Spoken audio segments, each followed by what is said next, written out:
23 апрелдә Зәйдә гвардия эстабарлар отряды әгъзаларын Волгоград өлкәсенә сугыш барган кырга чираттагы казу эшләренә озату чарасы узды. 25 апрелдә ел саен Бөтен Россия хәтер вакытсы акциясе старт ала. Гвардия эстабарлары сугышчан бергәлек әгъзалары, политехник колледж студентлары 2 атнага казу эшләре алып баруга юл алды.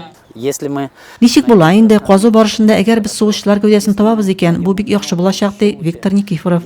Зәй эстабарлары 200 сугышчы гәүдәсен казып алды, 26 медальон, 8 сугышчының туганнарын тапты. Зәй эстабарлары бу юлы да сынатмаслар.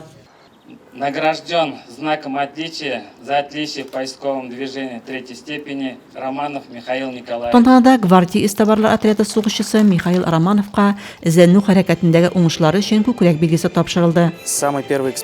Беренче экспедициядән үк үзебезнең мөһим һәм кирәкле эш башкаруыбызны аңладым. Безнең белән яшь эстабарлар бара. Бу исә аларга ватанпәрвәрлек рухы тәрбиядә зур роль уйный ди Михаил Романов. Хәтер вакытсы җиңүгә 76 ел тулган көннәрдә әйләнеп кайтачак. Рәзимә Кашапова, Денис Ипатов, Зәй хәбәрләре.